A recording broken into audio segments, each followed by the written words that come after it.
Hello ಗೆಳೆಯರಿ, ನಮ್ಮ ಲಾಯಕ್ಸ್ ಪ್ರಸ್ತುತಪಡಿಸುತ್ತಿರುವ ಕನ್ನಡದಲ್ಲಿ ದೈನಂದಿನ ಸುದ್ದಿ ವಿಶ್ಲೇಷಣೆಗೆ ತಮಗೆಲ್ಲರಿಗೂ ಸ್ವಾಗತ. ಇಂದು ನಾವು ನೋಡಲಿದ್ದೇವೆ ಜನವರಿ 27, 2026 ದಿ ಹಿಂದೂ ಪತ್ರಿಕೆಯಲ್ಲಿರ್ತಕ್ಕಂಥ ಇಂಪಾರ್ಟೆಂಟ್ ಆರ್ಟಿಕಲ್ಸ್ಗಳನ್ನು. ಇವತ್ತಿನ ಮೊದಲನೇ ಆರ್ಟಿಕಲನ್ನು ಗಮನ ಹರಿಸುವಂಥದ್ದಾದರೆ, India European Union close in on free trade agreement as negotiations conclude. ಈ ಒಂದು ಇಶ್ಯೂ ನಮಗೆ GS paper 2 international relation India and European Union ನಡಿನಲ್ಲಿ ಕನೆಕ್ಟ್ ಮಾಡ್ಬೋದು. GS ಪೇಪರ್ 3 ಅಂತ ಬಂದಾಗ ಎಕ್ಸ್ಟರ್ನಲ್ ಸೆಕ್ಟರ್, ಅದರಲ್ಲೂ ಟ್ರೇಡ್ ನೆಗೋಸಿಯೇಷನ್ ಆಧಾರದ ಮೇಲೆ ನಮಗೆ ಇಂಪಾರ್ಟೆಂಟ್ ಆಗುತ್ತೆ. ಸೊ ಇಲ್ಲಿ ಭಾರತಕ್ಕೆ ಹಾಗೂ ಯುರೋಪಿಯನ್ ಯೂನಿಯನ್ಗೆ ಯಾವ ರೀತಿಯಾದಂಥ ಒಂದು ಬೆನಿಫಿಟ್ ಬರಲಿದೆ ಈ ಫ್ರೀ ಟ್ರೇಡ್ ಅಗ್ರಿಮೆಂಟಿಂದಾಗಿ ಅಂತ ನಾವು ಗಮನ ಹರಿಸ್ಬೋದು. ಆಫಿಷಿಯಲಿ ಒಂದು ಅನೌನ್ಸ್ಮೆಂಟ್ ಆಗಿದೆ, ಕನ್ಕ್ಲೂಷನ್ ಆಗಿದೆ India and European Union summit ನಡಿನಲ್ಲಿ. ಈ ಒಂದು ನೆಗೋಸಿಯೇಷನ್ ನಡಿನಲ್ಲಿ ಯುರೋಪಿಯನ್ ಯೂನಿಯನ್ ಕಮಿಷನ್ ಪ್ರೆಸಿಡೆಂಟ್ ಆಗಿರ್ತಕ್ಕಂಥ ಉರ್ಸುಲಾ ವಾನ್ ಡೇರ್ ಲೇಯನ್ ಅವರ ಒಂದು ಪಾರ್ಟಿಸಿಪೇಷನ್, ಯುರೋಪಿಯನ್ ಕೌನ್ಸಿಲ್ ಪ್ರೆಸಿಡೆಂಟ್ ಆಗಿರ್ತಕ್ಕಂಥ ಆಂಟೋನಿಯೋ ಕೋಸ್ಟಾ ಅವರ ಒಂದು ಪಾರ್ಟಿಸಿಪೇಷನನ್ನು ಕಾಣ್ಬೋದು. ಭಾರತದಿಂದ ನರೇಂದ್ರ ಮೋದಿಜಿಯವರು ಇರೋದನ್ನು ನೋಡ್ತಾ ಇದ್ದೀವಿ. ಸೊ ಭಾರತ ಮತ್ತು ಯುರೋಪಿಯನ್ ಯೂನಿಯನ್ ಸಮಿಟ್ ನಡಿನಲ್ಲಿ ಒಂದು ಅಫಿಷಿಯಲ್ ನೆಗೋಸಿಯೇಷನ್ ಕಂಪ್ಲೀಟ್ ಆಗಿದೆ ಎರಡು ಕಡೆಯಿಂದ. ಇವಾಗ ಫೈನಲ್ ಲೀಗಲ್ ಟೆಕ್ಸ್ಟನ್ನು ನಾವು ವೇಟ್ ಮಾಡಬೇಕಾಗಿದೆ ಅಷ್ಟೇ. ಸೊ ಟೆಕ್ನಿಕಲಿ ಮತ್ತು ಒಂದು ಲೀಗಲ್ ಫೈನ್ ಟ್ಯೂನಿಂಗ್ ಅಂತಲೇ ಹೇಳ್ಬೋದು. ಪ್ರಸ್ತುತವಾಗಿ ಫ್ರೀ ಟ್ರೇಡ್ ಅಗ್ರಿಮೆಂಟನ್ನು ಸೈನ್ ಮಾಡಿದ್ದೀವಲ್ಲ, ಯಾವ ಒಂದು ಏರಿಯಾ ಅಥವಾ ಯಾವ ಒಂದು ಸೆಕ್ಟರ್ಗೆ ಸಂಬಂಧಪಟ್ಟಂತೆ ನಾವು ಹೆಚ್ಚು ಫೋಕಸನ್ನು ಮಾಡ್ತಾ ಇದ್ದೀವಿ ಅನ್ನೋದಾದರೆ, ಸೆಕ್ಯೂರಿಟಿ ಆಸ್ಪೆಕ್ಟ್ನ ಆಧಾರದ ಮೇಲೆ ನಾವು ಫೋಕಸನ್ನು ಮಾಡ್ತಾ ಇದ್ದೀವಿ. ಡಿಫೆನ್ಸ್ ಪಾರ್ಟ್ನರ್ಶಿಪ್ಪನ್ನು ನಾವು ಎನ್ಹ್ಯಾನ್ಸ್ ಮಾಡಬೇಕು ಅನ್ನುವಂಥ ನಿಟ್ಟಿನಲ್ಲಿ ಫೋಕಸನ್ನು ಮಾಡ್ತಾ ಇರುವಂಥದ್ದು. ಸೆಕ್ಯೂರಿಟಿ ಮತ್ತು ಡಿಫೆನ್ಸ್ ಪಾರ್ಟ್ನರ್ಶಿಪ್ಗೆ ಸಂಬಂಧಪಟ್ಟಂಥ ಒಂದು ಕೋಆಪ್ರೇಷನನ್ನು ಎನ್ಹಾನ್ಸ್ ಮಾಡಬೇಕು. ಜೊತೆಗೆ ಎನರ್ಜಿ ಸೆಕ್ಟರ್ಗೆ ಸಂಬಂಧಪಟ್ಟಂತೆಯೂ ಸಹ ಕೋಆಪ್ರೇಷನನ್ನು ಎನ್ಹಾನ್ಸ್ ಮಾಡಬೇಕು ಅನ್ನುವಂಥ ನಿಟ್ಟಿನಲ್ಲಿ, ಹಾಗೂ ಮೊಬಿಲಿಟಿಗೆ ಸಂಬಂಧಪಟ್ಟಂತೆಯೂ ಸಹ ಫೋಕಸನ್ನು ಮಾಡಿದ್ದಾರೆ. ಮೊಬಿಲಿಟಿ ಅಂತ ಬಂದಾಗ ಸ್ಟೂಡೆಂಟ್ಸ್ಗಳ ಒಂದು ಮೂವ್ಮೆಂಟ್ ಆಗಿರ್ಬೋದು, ಟ್ಯಾಲೆಂಟ್ಸ್ಗಳ ಮೂವ್ಮೆಂಟ್ ಆಗಿರ್ಬೋದು, ಪ್ರೊಫೆಷ್ನಲ್ಸ್ಗಳ ಒಂದು ಮೂವ್ಮೆಂಟನ್ನು ಎನ್ಶೋರ್ ಮಾಡಲಿಕ್ಕೆ ಒಂದು ಮೊಬಿಲಿಟಿ ಅಗ್ರಿಮೆಂಟನ್ನು ಸಹ ಮಾಡ್ತಾ ಇದ್ದಾರೆ ಅಂತ. ನಾವು ಕೇವಲ ಬರೀ ಟ್ರೇಡ್ನ ಆಧಾರದ ಮೇಲೆ ಇಲ್ಲಿ ಫೋಕಸನ್ನು ಮಾಡ್ತಾ ಇಲ್ಲ, ಸ್ವಲ್ಪ ಒಂದು ರಿಲೇಷನ್ಶಿಪ್ಪನ್ನು ಎನ್ಹಾನ್ಸ್ ಮಾಡ್ತಾ ಇದ್ವಿ. ಗ್ಲೋಬಲ್ ಲೆವೆಲ್ನ ಒಂದು ಗವರ್ನೆನ್ಸ್ಗೆ ಕಾಂಟ್ರಿಬ್ಯೂಷನ್ ಆಗಲಿಕ್ಕೆ ಈ ಒಂದು ಜಿಯೋ ಪೊಲಿಟಿಕ್ಸ್ ತುಂಬ ಇಂಪಾರ್ಟೆಂಟ್ ಆಗುತ್ತೆ ಅಂತಲೇ ನಾವು ಗಮನ ಹರಿಸ್ಬೋದು. ಈ ಒಂದು ಫ್ರೀ ಟ್ರೇಡ್ ಅಗ್ರಿಮೆಂಟ್ನ ಮುಖಾಂತರ ಭಾರತಕ್ಕೆ ಯಾವ ರೀತಿಯಾದಂತಹ ಬೆನಿಫಿಟ್ ಆಗುತ್ತೆ. ಎಕ್ಸ್ಪೋರ್ಟ್ಗಳು ಇವತ್ತು ಹೆಚ್ಚಾಗುವಂಥ ಸಾಧ್ಯತೆ ಇರುತ್ತೆ. ನಮ್ಮ ಒಂದು ಎಕ್ಸ್ಪೋರ್ಟ್ ಸೆಕ್ಟರನ್ನು ಎನ್ಹ್ಯಾನ್ಸ್ ಮಾಡುತ್ತೆ. ನಾವು ಸಾಕಷ್ಟು ರಫ್ತನ್ನು ಮಾಡಲಿಕ್ಕೆ ಸಾಧ್ಯತೆ ಇದೆ. ಕೆಲವೊಂದಿಷ್ಟು ವಲಯಗಳನ್ನು ನಾವು ನೋಡೋದಾದರೆ, ಫಾರ್ ಎಕ್ಸಾಂಪಲ್ ಇವಾಗ ಫಾರ್ಮಾ ಸೆಕ್ಟರ್ ಅಂತ ನೋಡ್ತಾ ಇದ್ದೀವಿ. ಅದರಿಂದ ಸಾಕಷ್ಟು ಪಾಸಿಟಿವಿಟಿಯನ್ನು ತೋರಿಸ್ತಾ ಇದ್ದೀವಿ. ಗ್ಲೋಬಲ್ ಲೆವೆಲಲ್ಲಿ ಇಂಪಾರ್ಟೆನ್ಸನ್ನು ಸಹ ಅದು ತೋರಿಸ್ತಾ ಇದೆ. ಹಾಗಾಗಿ ಟೆಕ್ಸ್ಟೈಲ್ ಸೆಕ್ಟರ್ನು ಕನೆಕ್ಟ್ ಮಾಡ್ಬೋದಲ್ವಾ. IT ಸೆಕ್ಟರ್ ಆಗಿರ್ಬೋದು, ಇಂಜಿನಿಯರಿಂಗ್ ಗೂಡ್ಸ್ಗಳಾಗಿರ್ಬೋದು, ಇವುಗಳೆಲ್ಲವನ್ನು ಎಕ್ಸ್ಪೋರ್ಟ್ ಮಾಡಲಿಕ್ಕೆ ಒಂದು ಮಾರ್ಕೆಟ್ ನಮಗೆ ಸಿಗುತ್ತೆ ಅಂತಲೇ ಹೇಳ್ಬೋದು.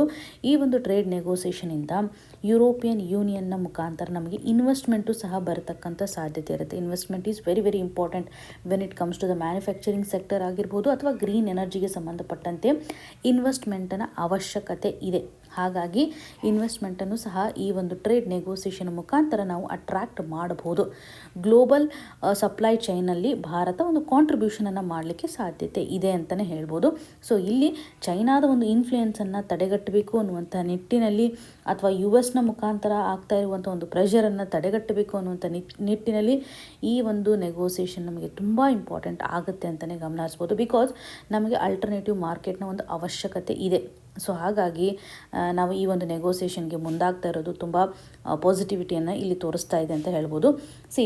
ಯುರೋಪಿಯನ್ ಯೂನಿಯನ್ ಲೀಡರ್ಸ್ಗಳು ಇವತ್ತೊಂದು ಸ್ಟೇಟ್ಮೆಂಟನ್ನು ಕೊಟ್ಟಿದ್ದಾರೆ openly. A successful India makes the world more stable, prosperous and secure ಅಂತ ಹೇಳ್ತಾ ಇದ್ದಾರೆ. So this is very very important aspect. ಭಾರತದ ಒಂದು ಅಭಿವೃದ್ಧಿ ಇವತ್ತು ಜಾಗತಿಕವಾಗಿ ಎಷ್ಟರ ಮಟ್ಟಿಗೆ ಸ್ಟೆಬಿಲಿಟಿಯನ್ನು ತರಲಿಕ್ಕೆ ಮುಂದಾಗ್ತಾ ಇದೆ ಅಂತ ರಿಫ್ಲೆಕ್ಟನ್ನು ಇದು ತೋರಿಸುತ್ತೆ. ಯುರೋಪಿಯನ್ ಯೂನಿಯನ್ ಲೀಡರ್ಸ್ಗಳೇ ಈ ರೀತಿಯಾದಂತಹ ಒಂದು ಸ್ಟೇಟ್ಮೆಂಟನ್ನು ಕೊಡ್ತಾ ಇದ್ದಾರೆ. ಇದರಿಂದ ಗೊತ್ತಾಗುತ್ತೆ ಯುರೋಪಿಯನ್ ಭಾರತವನ್ನು ಒಂದು ಟ್ರಸ್ಟೆಡ್ ಡೆಮೊಕ್ರೆಟಿಕ್ ಪಾರ್ಟ್ನರ್ ಅಂತ ಕನ್ಸಿಡರ್ ಮಾಡ್ತಾ ಇದ್ದಾರೆ ಒಂದೆಡೆ. ಆದರೆ ಚೈನಾ ಸೆಂಟ್ರಿಕ್ ಸಪ್ಲೈ ಚೈನನ್ನು ಫೈಟ್ ಮಾಡಲಿಕ್ಕೆ ಭಾರತನೇ ಬೆಸ್ಟ್ ಆಪ್ಷನ್ ಅನ್ನುವಂಥದ್ದು ಯುರೋಪಿಯನ್ ಯೂನಿಯನ್ಗೂ ಸಹ ಇವತ್ತು ಕ್ಲಿಯರ್ ಆಗಿ ಗೊತ್ತಿದೆ ಅಂತಲೇ ಹೇಳ್ಬೋದು. ನ್ಯೂ ಗ್ಲೋಬಲ್ ಆರ್ಡರನ್ನು ತರುವಂಥ ಹಂತದಲ್ಲಿ ಭಾರತ ಒಂದು ಕ್ರೂಷಿಯಲ್ ಪೊಸಿಷನನ್ನು ಹೊಂದಿದೆ. ಸೊ ಇದರ ಇಂಪಾರ್ಟೆನ್ಸನ್ನು ಯುರೋಪಿಯನ್ ಯೂನಿಯನ್ ಇವತ್ತು ಹೊಗಳ್ತಾ ಇರೋದಾಗಿ ಗಮನ ಹರಿಸ್ಬೋದು. ನ್ಯೂ ಗ್ಲೋಬಲ್ ಆರ್ಡರನ್ನು ತರುವಂಥ ಹಂತದಲ್ಲಿ ಭಾರತ ಎಷ್ಟು ಇಂಪಾರ್ಟೆಂಟ್ ಅನ್ನುವಂಥದ್ದಾಗಿ ನಾವಿಲ್ಲಿ ನೋಡ್ಬೋದು. ಸಾಕಷ್ಟು ಅನ್ರೆಸ್ಟ್ ಕಂಡೀಷನ್ ಇದೆ when it comes to the trade ಆಗಿರ್ಬೋದು, when it comes to the political aspect ಆಗಿರ್ಬೋದು, ಹ್ಯುಮ್ಯಾನಿಟೇರಿಯನ್ ಕ್ರೈಸಿಸ್ ಆಗಿರ್ಬೋದು, ಕ್ಲೈಮೇಟ್ ಚೇಂಜಸ್ ಆಗಿರ್ಬೋದು. There are so many issues ಇದೆ ಗ್ಲೋಬಲ್ ಲೆವೆಲಲ್ಲಿ. ಒಂದು ನ್ಯೂ ಆರ್ಡರ್ನ ತರಲಿಕ್ಕೆ ಭಾರತದ ಒಂದು ಸಕ್ಸಸ್ ಇಂಪಾರ್ಟೆಂಟು ಅನ್ನುವಂಥದ್ದಾಗಿ ನಾವಿಲ್ಲಿ ಕನೆಕ್ಟ್ ಮಾಡ್ಬೋದು. ಸ್ಟ್ರಾಟಜಿಕಲಿ ನಮ್ಗೆ ತುಂಬ ಇಂಪಾರ್ಟೆನ್ಸನ್ನು ತೋರಿಸುತ್ತೆ. ಭಾರತಕ್ಕೂ ಸಹ ಲಾಂಗ್ ಟರ್ಮಲ್ಲಿ when it comes to the trade aspect ಆಗಿರ್ಬೋದು, ಅಥವಾ ನಮ್ಮ ಒಂದು ರಿಸೋರ್ಸಸ್ಸನ್ನು ಎಫೆಕ್ಟಿವ್ ಆಗಿ ಯೂಸ್ ಮಾಡಲಿಕ್ಕೆ ಇನ್ವೆಸ್ಟ್ಮೆಂಟು ಸಹ ತುಂಬ ಇಂಪಾರ್ಟೆಂಟ್ ಆಗುತ್ತೆ. ಸೊ ಈ ಒಂದು ನೆಗೋಸಿಯೇಷನ್ ಸ್ಟ್ರಾಂಗ್ ಆಗಿರ್ತಕ್ಕಂಥ ಒಂದು ಜಿಯೋ ಪೊಲಿಟಿಕಲ್ ಅಲೈನ್ಮೆಂಟನ್ನು ರಿಫ್ಲೆಕ್ಟ್ ಮಾಡ್ತಾ ಇದೆ. ಮುಂದಿನದಾಗಿ mind the time, India needs public funded geriatrics care to take care of its elderly. ಈ ಒಂದು ಇಶ್ಯೂ ನಮಗೆ GS ಪೇಪರ್ 2 ನಡೆಯಲ್ಲಿ ಸೋಷಿಯಲ್ ಜಸ್ಟಿಸ್ ಆಸ್ಪೆಕ್ಟ್ನ ಆಧಾರದ ಮೇಲೆ ವೆಲ್ಫೇರಿಸ್ಟಿಕ್ ಸ್ಕೀಮ್ಸ್ ಆಗಿರ್ಬೋದು, ಫೆಡರಲಿಸಮ್ ಇಶ್ಯೂಗೆ ಸಂಬಂಧಪಟ್ಟಂತೆ ಕನೆಕ್ಟ್ ಮಾಡ್ಬೋದು. GS ಪೇಪರ್ 3 ಅಂತ ಬಂದಾಗ demographic dividend versus ageing aspect ಆಗಿರ್ಬೋದು, ಎಂಪ್ಲಾಯ್ಮೆಂಟ್ ಆಸ್ಪೆಕ್ಟ್ ಆಗಿರ್ಬೋದು, ಹ್ಯೂಮನ್ ಕ್ಯಾಪಿಟಲ್ಗೆ ಸಂಬಂಧಪಟ್ಟಂಥ ಇಶ್ಯೂಸಲ್ಲಿ ಕನೆಕ್ಟ್ ಮಾಡ್ಬೋದು. ಈ ಒಂದು ಇಶ್ಯೂ ನಮಗೆ examination perspectively very very important ಅನ್ಬೋದು. ಡೆಮೋಗ್ರಾಫಿಕ್ ಟ್ರಾನ್ಸಿಷನ್ನ ಸ್ಥಿತಿಗತಿ ಭಾರತದಲ್ಲಿ ಯಾವ ರೀತಿಯಾಗಿದೆ, ಇದಕ್ಕೆ ಸಂಬಂಧಪಟ್ಟಂಥ ಒಂದು ಚೇಂಜಸ್ಗಳನ್ನು ನಾವು ನೋಡ್ಬೋದಲ್ವಾ. ಇವಾಗ ನೋಡಿ, ಕೆಲವೊಂದಿಷ್ಟು ಸ್ಟೇಟ್ ನಡಿನಲ್ಲಿ ನಾವು ಎಲ್ಡರ್ಲಿ ಪಾಪ್ಯುಲೇಷನ್ ಅಂತ ನೋಡ್ತೇವೆ, ಅಥವಾ ಯಂಗ್ ಪಾಪ್ಯುಲೇಷನ್ ಜಾಸ್ತಿ ಇರುವಂಥದ್ದು, ಯೂತ್ ಪಾಪ್ಯುಲೇಷನ್ ಜಾಸ್ತಿ ಇರುವಂಥದ್ದನ್ನು ನೋಡ್ತಾ ಇದ್ವಿ. ಸೊ ಇದರಿಂದ ನಾವು ಏನು ಹೇಳ್ಬೋದು, ಭಾರತದಲ್ಲಿ ಒಂದು ಡೆಮೋಗ್ರಾಫಿಕ್ ಟ್ರಾನ್ಸಿಷನ್ ಅನ್ನುವಂಥದ್ದು ಅನ್ಈವನ್ ಇದೆ, ಎಲ್ಲ ಕಡೆನೂ ಸರಿಯಾಗಿರುವಂಥದ್ದಿಲ್ಲ. ಓಕೆ, ಹಾಗಾಗಿ ಇದೊಂದು ಪೊಲಿಟಿಕಲ್ ಸೆನ್ಸಿಟಿವ್ ಆಸ್ಪೆಕ್ಟನ್ನು ಕ್ರಿಯೇಟ್ ಮಾಡುತ್ತೆ, ಹಾಗೂ ಸೋಷಲ್ ಆಸ್ಪೆಕ್ಟನ್ನು ಸಹ ಇದು ಕ್ರಿಯೇಟ್ ಮಾಡುತ್ತೆ ಅಂತ ಹೇಳ್ಬೋದು. ಇದನ್ನು ಮ್ಯಾನೇಜ್ ಮಾಡಲಿಕ್ಕೆ ನಾವು ಸರಿಯಾದಂತಹ ಒಂದು ಪಬ್ಲಿಕ್ ಕೇರನ್ನು ತರಬೇಕು. ಅದರಲ್ಲೂ ಎಲ್ಡರ್ಲಿ ಪಾಪ್ಯುಲೇಷನ್ ಅಂತ ಬಂದಾಗ, ಓಕೆ, ಜಿರಿಯಾಟ್ರಿಕ್ ಅಂತಕ್ಕಂಥ ವರ್ಡನ್ನು ಯೂಸ್ ಮಾಡಿದಾರಲ್ಲ, ಎಲ್ಡರ್ಲಿ ಪಾಪ್ಯುಲೇಷನ್ಗೆ ಸಂಬಂಧಪಟ್ಟಂಥ ಒಂದು ಕೇರನ್ನು ತರುವಂಥ ಹಂತದಲ್ಲಿ, ಓಕೆ, ಅವರಿಗೆ ಬೇಕಾಗುವಂಥ ಒಂದು ಸೋಷಲ್ ಪೆನ್ಷನನ್ನು ಪ್ರೊವೈಡ್ ಮಾಡೋದು, ಏಜಿಂಗ್ ಆಗುವಂಥ ಸಂದರ್ಭದಲ್ಲಿ ಅವರಿಗೆ ಬೇಕಾಗಿರುವಂತಹ ಒಂದು ಫೈನಾನ್ಷಿಯಲ್ ಸಪೋರ್ಟನ್ನು ಪ್ರೊವೈಡ್ ಮಾಡಬೇಕಾಗತ್ತೆ, ಡಿಪೆಂಡೆನ್ಸಿಯನ್ನು ರೆಡ್ಯೂಸ್ ಮಾಡೋದು ತುಂಬ ಇಂಪಾರ್ಟೆಂಟ್. ಸೊ ಇಲ್ಲಿ ಒಂದು ಇನ್ಇಕ್ವಾಲಿಟಿ ಹೇಗೆ ಕ್ರಿಯೇಟ್ ಆಗಿದೆ ಸ್ಟೇಟ್ಗಳ ಮಧ್ಯೆ ಅನ್ನುವಂಥದ್ದನ್ನು ರಿಪೋರ್ಟ್ನ ಆಧಾರದ ಮೇಲೆ ನೋಡೋದಾದರೆ, RBI ರೀಸೆಂಟ್ಲಿ ಒಂದು ರಿಪೋರ್ಟನ್ನು ಅನಲೈಸ್ ಮಾಡಿದೆ, ಅಂದರೆ ರಿಲೀಸ್ ಮಾಡಿದೆ ಅಂತ ಹೇಳ್ಬೋದು. ಆ ಒಂದು ರಿಪೋರ್ಟ್ನ ಆಧಾರದ ಮೇಲೆ ಕೆಲವು ಸ್ಟೇಟ್ಸ್ ನಡಿನಲ್ಲಿ ಇರ್ತಕ್ಕಂಥ ಒಂದು ಡೆಮೋಗ್ರಫಿಕ್ ಟ್ರಾನ್ಸಿಷನ್ ಯಾವ ರೀತಿಯಾಗಿದೆ ಅಂದರೆ, ಕೇರಳ ಹಾಗೂ ತಮಿಳುನಾಡನ್ನು ನಾವು ತೆಗೆದುಕೊಂಡಾಗ ಏಜಿಂಗ್ ಸ್ಟೇಟ್ಸ್ ಅಂತಲೇ ಹೇಳ್ಬೋದು. ಬೈ 2036 ಏಜಿಂಗ್ ಸ್ಟೇಟ್ಸ್ ಆಗಿ ಕನ್ವರ್ಟ್ ಆಗುವಂಥದ್ದನ್ನು ನಾವು ನೋಡ್ಬೋದು ಕೇರಳ ಹಾಗೂ ತಮಿಳುನಾಡಿನಲ್ಲಿ. ಬಿಕಾಸ್ ಇಲ್ಲಿ ಎಲ್ಡರ್ ಪಾಪ್ಯುಲೇಷನ್ಸ್ ಮೋರ್ ದೆನ್ 22% ಆಗುವಂಥ ಒಂದು ಸಾಧ್ಯತೆ ಇದೆ. ಪರ್ಟಿಕ್ಯುಲರ್ಲಿ ಕೇರಳ ಅಂತ ಬಂದಾಗ 22%. When it comes to the Tamil Nadu part ಏನಿದೆಯಲ್ಲ, ಇದು 20%ಗಿನೂ ಜಾಸ್ತಿ ಇರ್ತಕ್ಕಂಥ ಒಂದು ಪಾಪ್ಯುಲೇಷನ್ ಏಜ್ ಆಗುವಂಥ ಸಾಧ್ಯತೆ ಇದೆ. ಎಲ್ಡರ್ಲಿ ಪಾಪ್ಯುಲೇಷನ್ ಒಂದು ಅನಲೈಸಿಸನ್ನು ನಾವು ಇಲ್ಲಿ ನೋಡ್ತಾ ಇದ್ದೀವಿ ತಮಿಳುನಾಡು ಹಾಗೂ ಕೇರಳಗೆ ಸಂಬಂಧಪಟ್ಟಂತೆ. ಈವನ್ ಬಿಹಾರ್, ಉತ್ತರ ಪ್ರದೇಶ್, ಜಾರ್ಖಂಡವನ್ನು ನಾವು ಕನ್ಸಿಡರ್ ಮಾಡಿದಾಗ ವರ್ಕಿಂಗ್ ಏಜ್ ಪಾಪ್ಯುಲೇಷನ್ ಜಾಸ್ತಿ ಆಗುವಂಥ ಸಾಧ್ಯತೆ ಇದೆ. 2031 ಆದಮೇಲೆ ಆಗುವಂಥ ಒಂದು ಬದಲಾವಣೆ, ಅಂದರೆ ಏಜಿಂಗ್ ಪಾಪ್ಯುಲೇಷನ್ ಇರುವಂಥ ರಾಷ್ಟ್ರಗಳಾಗಿ ಕನ್ವರ್ಟ್ ಆಗುತ್ತೆ ಆಫ್ಟರ್ 2031. ಇನ್ನು ಕರ್ನಾಟಕ ಹಾಗೂ ಮಹಾರಾಷ್ಟ್ರವನ್ನು ಕನ್ಸಿಡರ್ ಮಾಡಿದಾಗ ಇಲ್ಲಿನೂ ಸಹ ಒಂದು ಟ್ರಾನ್ಸಿಷನ್ ಫೇಸ್ ಇದೆ. ಗ್ರೋತ್ಗೆ ಸಂಬಂಧಪಟ್ಟಂತೆ, ಅಂದರೆ ಪಾಪ್ಯುಲೇಷನ್ ಗ್ರೋತು ಆಗ್ತಾ ಇದೆ, ಪ್ಲಸ್ ಏಜಿಂಗ್ ಪ್ರೆಷರು ಇರುವಂಥದ್ದನ್ನು ನಾವು ನೋಡ್ಬೋದು ಕರ್ನಾಟಕ ಮತ್ತು ಮಹಾರಾಷ್ಟ್ರ ದಡಿನಲ್ಲಿ. ಹಾಗಾಗಿ RBI ಒಂದು ಅಡ್ವೈಸನ್ನು ಕೊಡ್ತಾ ಇದೆ. ನಾವು ಪೆನ್ಷನನ್ನು ಕೊಡ್ತಾ ಇರ್ತೀವಲ್ಲ, ರಿಟೈರ್ಡ್ ಪರ್ಸನ್ಸ್ಗಳಿಗೆ ಪೆನ್ಷನನ್ನು ಕೊಡುವಂಥ ಹಂತದಲ್ಲಿ ಪೆನ್ಷನನ್ನು ನಾವು ರ್ಯಾಷನಲೈಸ್ ಆಗಿ ಕೊಡ್ತೀವಿ ಅಲ್ವಾ. ಪೆನ್ಷನ್ ಫಂಡ್ ಇವಾಗ ಜನರಲಿ ರ್ಯಾಷನಲೈಸ್ ಆಗಿ ಕೊಡ್ತೀವಿ. ಸೆಂಟ್ರಲ್ ಗೌರ್ಮೆಂಟಿಂದ ಒಂದು ಸ್ಕೀಮ್ ಕೊಡೋದ್ರ ಮುಖಾಂತರ ಸ್ಟೇಟ್ಸನ್ನು ಇಲ್ಲಿ ನಾವು ಗಮನ ಹರಿಸ್ತಾ ಇಲ್ಲ. ಬಟ್ ಏಜಿಂಗ್ ಸ್ಟೇಟ್ಸ್ಗೆ ಒಂದು ಸ್ವಲ್ಪ ಎಡಿಷ್ನಲ್ ಆಗಿ ನಿಗಾ ವಹಿಸಬೇಕು ಅಂತ. ಇವಾಗ ಫಾರ್ ಎಕ್ಸಾಂಪಲ್ ಯೂತ್ ಇರ್ತಕ್ಕಂಥ ಸ್ಟೇಟನ್ನೇ ನಾವು ಕನ್ಸಿಡರ್ ಮಾಡಿದಾಗ ಅಲ್ಲಿ ನಾವು ಏನು ಮಾಡಬೇಕಾಗತ್ತೆ, ಆ ಸ್ಟೇಟ್ಸ್ಗಳಿಗೆ ಹ್ಯೂಮನ್ ಕ್ಯಾಪಿಟಲ್ಗೆ ಸಂಬಂಧಪಟ್ಟಂಥ ಒಂದು ಇನ್ವೆಸ್ಟ್ಮೆಂಟನ್ನು ಹೆಚ್ಚು ಪ್ರೊವೈಡ್ ಮಾಡಬೇಕು. ಅವ್ರಿಗೆ ಬೇಕಾಗಿರ್ತಕ್ಕಂಥ ಒಂದು ಅವಕಾಶಗಳನ್ನು ಒದಗಿಸೋದಾಗಲಿ, ಅಂದರೆ ಎಂಪ್ಲಾಯ್ಮೆಂಟ್ ಅಪಾರ್ಚುನಿಟೀಸ್ಗಳನ್ನು ಕ್ರಿಯೇಟ್ ಮಾಡುವಂಥ ಹಂತದಲ್ಲಿ ಯೂತ್ ಸ್ಟೇಟ್ಸ್ಗಳಲ್ಲಿ ನಾವು ಮಾಡಬೇಕು. ಏಜಿಂಗ್ ಸ್ಟೇಟ್ಸ್ ಅಂತ ಬಂದಾಗ ಅಲ್ಲಿ ನಾವು ಏನು ಮಾಡಬೇಕು, ಸಬ್ಸಿಡೀಸ್ಗಳನ್ನು ಹೆಚ್ಚು ಒತ್ತಾಗಿ ಕೊಡಬೇಕು. ಓಕೆ, ಸೊ ರ್ಯಾಷನಲೈಸೇಷನನ್ನು ಮಾಡಬೇಕು ಏಜಿಂಗ್ ಸ್ಟೇಟ್ಸ್ ನಡೆಯಲ್ಲಿ ಅಂತ RBI ಒಂದು ಅಡ್ವೈಸನ್ನು ಕೊಡ್ತಾ ಇದೆ. ಯೂತ್ ಸ್ಟೇಟ್ಸ್ ನಡಿನಲ್ಲಿ ನಾವು ಹ್ಯೂಮನ್ ಕ್ಯಾಪಿಟಲ್ಗೆ ಸಂಬಂಧಪಟ್ಟಂಥ ಒಂದು ಹೂಡಿಕೆಯನ್ನು ಮಾಡಬೇಕು ಅಂತ. RBIನ ಒಂದು ಅಪ್ರೋಚ್ ಏನಿದೆ ಈ ಒಂದು ಇಶ್ಯೂಗೆ ಸಂಬಂಧಪಟ್ಟಂತೆ ಒಂದು ಹೋಲಿಸ್ಟಿಕ್ ಆಗಿ ನಾವು ಗಮನ ಹರಿಸೋದಾದರೆ, ಇವಾಗ ಸೆಂಟ್ರಲ್ ಗೌರ್ಮೆಂಟ್ ಏನು ಮಾಡುತ್ತೆ, ಟ್ಯಾಕ್ಸ್ ಡೆವಲ್ಯೂಷನ್ ಅಂತ ಮಾಡುತ್ತಲ್ವಾ. ಇವಾಗ ಟ್ಯಾಕ್ಸ್ ಡೆವಲ್ಯೂಷನ್ ಅಂತಂದಾಗ ಸೆಂಟ್ರಲ್ ಲೆವೆಲಲ್ಲಿ ಇರ್ತಕ್ಕಂಥ ಒಂದು ಟ್ಯಾಕ್ಸ್ ಕಲೆಕ್ಟೆಡ್ ಅಮೌಂಟ್ನ ಮುಖಾಂತರ ಏನು ಮಾಡುತ್ತೆ, ಸ್ಟೇಟ್ ಗೌರ್ಮೆಂಟ್ಗಳಿಗೆ ಒಂದು ಟ್ಯಾಕ್ಸನ್ನು ಪ್ರೊವೈಡ್ ಮಾಡೋದಾಗಿ ನೋಡ್ತಾ ಇದ್ದೀವಿ. ಸೊ ಇಲ್ಲಿ ಕೆಲವೊಂದಿಷ್ಟು ಕನ್ಸರ್ನನ್ನು RBI ಹೇಳ್ತಾ ಇದೆ. ಓಕೆ, ಒಂದು ಅಡ್ವೈಸನ್ನು ಸಹ ಕೊಡ್ತಾ ಇದ್ದಾರೆ. ಫಾರ್ ಎಕ್ಸಾಂಪಲ್, ಇವಾಗ ಟ್ಯಾಕ್ಸ್ ಡೆವಲ್ಯೂಷನ್ ಮಾಡುವಂಥ ಹಂತದಲ್ಲಿ ಫೈನಾನ್ಸ್ ಕಮಿಷನ್ ಏನು ಮಾಡ್ತಾ ಇದೆ, ಪಾಪ್ಯುಲೇಷನ್ ಆಧಾರದ ಮೇಲೆ ಒಂದು ಕ್ರೈಟೇರಿಯಾವಾಗಿ ನಾವು ಕನ್ಸಿಡರ್ ಮಾಡ್ತೀವಿ ಟ್ಯಾಕ್ಸ್ ಡೆವಲ್ಯೂಷನನ್ನು ಕೊಡತಕ್ಕಂಥ ಒಂದು ಸಂದರ್ಭದಲ್ಲಿ. ಓಕೆ, ಇದು ಒಂದು ಕನ್ಸರ್ನು, ಒಂದು ಆಸ್ಪೆಕ್ಟ್ ಆಧಾರದ ಮೇಲೆ. ಇನ್ನೊಂದು ಏನಂತಂದರೆ, ಇವಾಗ ಡಿಲಿಮಿಟೇಷನ್ ಕಮಿಷನ್ ವರ್ಕ್ ಮಾಡ್ತಾ ಇದೆ. ಇದಾದ ಮೇಲೆ ಮತ್ತೆ ಏನು ಮಾಡುತ್ತೆ ಅಂದರೆ, ಪೊಲಿಟಿಕಲ್ ಮ್ಯಾಪ್ ಕಂಪ್ಲೀಟಾಗಿ ಚೇಂಜ್ ಆಗುತ್ತೆ. ಹಾಗಾಗಿ ಪಾರ್ಲಿಮೆಂಟ್ ರಿಪ್ರೆಸೆಂಟೇಷನಲ್ಲೂ ಸಹ ಡೆಫಿನೆಟ್ಲಿ ಬದಲಾವಣೆ ಆಗುತ್ತಲ್ಲ, ಪಾಪ್ಯುಲೇಷನ್ ಆಧಾರದ ಮೇಲೆ ಎಲ್ಲ ಚೇಂಜಸ್ ಆಗುತ್ತಲ್ಲ ಕಂಪ್ಲೀಟಾಗಿ ಡಿಮಿಟೇಷನ್ ಆದಮೇಲೆ. ಈ ಎರಡೂ ಕಂಡೀಷನ್ಸ್ಗಳು ದಕ್ಷಿಣ ಭಾಗದಲ್ಲಿರ್ತಕ್ಕಂತಹ ರಾಜ್ಯಗಳಿಗೆ ಡಿಸ್ಅಡ್ವಾಂಟೇಜ್ ಆಗಿ ಕನ್ವರ್ಟ್ ಆಗುತ್ತೆ ಅಂತ, ಡಬಲ್ ಡಿಸ್ಅಡ್ವಾಂಟೇಜ್ ಅಂತಲೇ ಆರ್ಟಿಕಲಲ್ಲಿ ಮೆನ್ಷನ್ ಮಾಡಿದ್ದಾರೆ. ವೈ? ಬಿಕಾಸ್ ಟ್ಯಾಕ್ಸ್ ಡೆವಲ್ಯೂಷನ್ ಮಾಡುವಂಥ ಸಂದರ್ಭದಲ್ಲಿ ಪಾಪ್ಯುಲೇಷನನ್ನು ಕ್ರೈಟೇರಿಯಾ ಕನ್ಸಿಡರ್ ಮಾಡ್ತಾರೆ. ಜನರಲಿ ಸೌತಲ್ಲಿರ್ತಕ್ಕಂಥ ಸ್ಟೇಟಲ್ಲಿ ಪಾಪ್ಯುಲೇಷನ್ ಸ್ವಲ್ಪ ಕಡಿಮೆ when it compare to the north states ಅಲ್ವಾ. ಸೊ ಇದರಿಂದಾಗಿಯೂ ಸಹ ಏಜಿಂಗ್ ಪಾಪ್ಯುಲೇಷನ್ ಇದ್ದರೆ ಡೆಫಿನೆಟ್ಲಿ ಅವ್ರಿಗೆ ಹಾರ್ಮ್ ಆಗುತ್ತೆ ಅನ್ನುವಂಥ ಆಸ್ಪೆಕ್ಟನ್ನು ಕನ್ಸಿಡರ್ ಮಾಡ್ಬೋದು. When it comes to the parliamentary representation, ಇದೂ ಸಹ ಸ್ಟೇಟ್ಗೆ ಒಂದು ಡಿಸ್ಅಡ್ವಾಂಟೇಜ್ ಆಗಿ ಕ್ರಿಯೇಟ್ ಆಗುತ್ತೆ ಅಂತ. ಸೊ ಈ ಒಂದು ಹಂತದಲ್ಲಿ ಸೌತ್ ಸ್ಟೇಟ್ಸ್ಗಳು ಒಂದು ಡಿಸ್ಅಡ್ವಾಂಟೇಜನ್ನು ಫೇಸ್ ಮಾಡ್ತಾ ಇದೆ ಅಂತ ಹೇಳ್ಬೋದು. ನಾರ್ತ್ ಸ್ಟೇಟ್ ಅಂತ ತೆಗೆದುಕೊಂಡಾಗ ಇಲ್ಲಿ ಯೂತ್ ಪಾಪ್ಯುಲೇಷನ್ ಜಾಸ್ತಿ ಇದೆ, ಆದರೂ ಕೂಡ ಅಲ್ಲಿರುವಂತಹ ಸ್ಟೇಟ್ಸ್ಗಳು ಆ ಒಂದು ನಂಬರನ್ನು ಗ್ರೋತ್ ಆಗಿ ಕನ್ವರ್ಟ್ ಮಾಡಲಿಕ್ಕೆ ಆಗ್ತಾ ಇಲ್ಲ ಅಂತ. ಸರಿಯಾಗಿ ಎಜುಕೇಷನ್ ಮೇಲೆ ಇನ್ವೆಸ್ಟ್ಮೆಂಟ್ ಮಾಡಬೇಕು, ಬಟ್ ಸ್ಟೇಟ್ಸ್ಗಳು ಸರಿಯಾಗಿ ಎಜುಕೇಷನ್ ಮೇಲೆ ಇನ್ವೆಸ್ಟ್ಮೆಂಟನ್ನು ಮಾಡ್ತಾ ಇಲ್ಲ. ಎಂಪ್ಲಾಯಬಿಲಿಟಿಗೆ ಸಂಬಂಧಪಟ್ಟಂತೆ ವೀಕ್ ಇದೆ, ಅಲ್ಲಿರ್ತಕ್ಕಂಥ ಜನರು ಬೇರೆ ಸ್ಟೇಟ್ಸ್ಗೆ ಮೈಗ್ರೇಟ್ ಹೋಗ್ತಾ ಇರೋದನ್ನು ನಾವು ನೋಡ್ತಾ ಇದ್ದೀವಿ. ಹಾಗೂ ಆಟೋಮೇಷನ್, ಆರ್ಟಿಫಿಷಿಯಲ್ ಇಂಟೆಲಿಜೆನ್ಸ್ ಈ ರೀತಿಯಾದಂಥ ಟೆಕ್ನಾಲಜಿನೂ ಸಹ ಅವರು ಹೆಚ್ಚು ಯೂಸ್ ಮಾಡ್ತಾ ಇಲ್ಲ. ವರ್ಕ್ ಫೋರ್ಸ್ಗೂ ಸಹ ಇವತ್ತು ಸರಿಯಾದಂಥ ಒಂದು ಅವಕಾಶವನ್ನು ಕೊಡ್ತಾ ಇಲ್ಲ ಅಂತ ಹೇಳ್ಬೋದು. ಅದರಲ್ಲೂ ಆಟೋಮೇಷನ್, ಆರ್ಟಿಫಿಷಿಯಲ್ ಇಂಟೆಲಿಜೆನ್ಸ್ ಇವತ್ತು ನಮ್ಮ ಒಂದು ಎಕಾನಮಿಯನ್ನು ಶೇಪ್ ಮಾಡ್ತಾ ಇದೆ, ಬದಲಾವಣೆ ಮಾಡ್ತಾ ಇದೆ ಅಂತ ಹೇಳ್ಬೋದು. ಹಾಗಾಗಿ ನಮ್ಮ ಯೂತ್ತನ್ನು ನಾವು ಯಾವ ರೀತಿಯಾಗಿ ಯುಟಿಲೈಸ್ ಮಾಡ್ಕೋತಾ ಇದ್ವಿ, ಹ್ಯೂಮನ್ ಕ್ಯಾಪಿಟಲ್ ಇವತ್ತು ಫ್ರೆಜೈಲ್ ಆಗ್ತಾ ಇದೆ ಅಂತಲೇ ಗಮನ ಹರಿಸ್ಬೋದು. ಏಜಿಂಗ್ ಪಾಪ್ಯುಲೇಷನ್ಗೆ ಸಂಬಂಧಪಟ್ಟಂಥ ಒಂದು ಕನ್ಸರ್ನ್ ತುಂಬ ಡೀಪ್ ಇದೆ ಅಂತಲೇ ಗಮನ ಹರಿಸ್ಬೋದು. ಬಿಕಾಸ್ ಮಹಿಳೆಯರು ಜಾಸ್ತಿ ಒಂದು ಲೈಫ್ ಸ್ಪ್ಯಾನನ್ನು ಹೊಂದಿರ್ತಾರೆ when it compares to the men ಅಲ್ವಾ. ಸೊ ಅವರಿಗೆ ಬೇಕಾಗಿರ್ತಕ್ಕಂಥ ಒಂದು ಫೈನಾನ್ಷಿಯಲ್ ಸಪೋರ್ಟನ್ನು ನಾವು ಓಲ್ಡ್ ಏಜಲ್ಲಿ ಪ್ರೊವೈಡ್ ಮಾಡಲೇಬೇಕಾಗತ್ತೆ. ವೈ? ಬಿಕಾಸ್ ನಮ್ಮ ದೇಶದಲ್ಲಿ ಒಂದು ಪೆಟ್ರಾರ್ಕಿಯಲ್ ಮೈಂಡ್ಸೆಟ್ ಇರೋದ್ರಿಂದ, ಇನ್ನೂ ನಮ್ಮ ಸೊಸೈಟಿ ಅದನ್ನು ಎಕ್ಸೆಪ್ಟ್ ಮಾಡ್ಕೊಳ್ತಾ ಇರೋದ್ರಿಂದ, when it comes to the hereditary property ಅಂತ ನಾವೇನು ಕರಿತೀವಿ, ಆ ಒಂದು ಹಂತದಲ್ಲಿ ಅದು ಗಂಡು ಮಕ್ಕಳಿಗೆ ಜಾಸ್ತಿ ಹೋಗುತ್ತೆ. ಹೆಣ್ಮಕ್ಳ ಹೆಸರಲ್ಲಿ ಏನು ಇರದೇ ಇರುವಂಥ ಸ್ಥಿತಿಗತಿಗಳು ಇರೋದನ್ನು ನಾವು ಕಾಣ್ಬೋದು. ಅವ್ರಿಗೆ ಬೇಕಾಗುವಂಥ ಒಂದು ಸಪೋರ್ಟನ್ನು ಡೆಫಿನೆಟ್ಲಿ ಸರ್ಕಾರ ಪ್ರೊವೈಡ್ ಮಾಡಲೇಬೇಕು, ಅಥವಾ ಮಿನಿಮಮ್ ಆಗಿರ್ತಕ್ಕಂಥ ಒಂದು ಪೆನ್ಷನನ್ನು ಸಹ ಅವ್ರಿಗೆ ಸಿಗುವಂತೆ ಮಾಡಬೇಕು ಅನ್ನುವಂಥ ನಿಟ್ಟಿನಲ್ಲಿ ಅಡ್ರೆಸ್ ಮಾಡ್ತಾ ಇದ್ದಾರೆ. RBI ಒಂದು ಸಜೆಷನನ್ನು ಕೊಡ್ತಾ ಇದೆ, ಯಾವ ರೀತಿಯಾಗಿ ನಾವು ವರ್ಕ್ ಫೋರ್ಸನ್ನು ಯುಟಿಲೈಸ್ ಮಾಡ್ಬೋದು, ಏಜಿಂಗ್ ಪಾಪ್ಯುಲೇಷನ್ಗೆ ಸಂಬಂಧಪಟ್ಟಂಥ ಇಶ್ಯೂನು ಸಹ ಪ್ಯಾರಲಲ್ಲಿ ಅಡ್ರೆಸ್ ಮಾಡ್ಬೋದು ಅಂತ. ಇನ್ನೊಂದೆಡೆ ಫ್ಯಾಮಿಲಿ ಸಪೋರ್ಟ್ ಮಾಡ್ತಕ್ಕಂಥ ಸ್ಟ್ರಕ್ಚರು ಸಹ ಕೊಲ್ಯಾಪ್ಸ್ ಆಗ್ತಾ ಇದೆ ಅಂತ RBI ಹೇಳ್ತಾ ಇದೆ.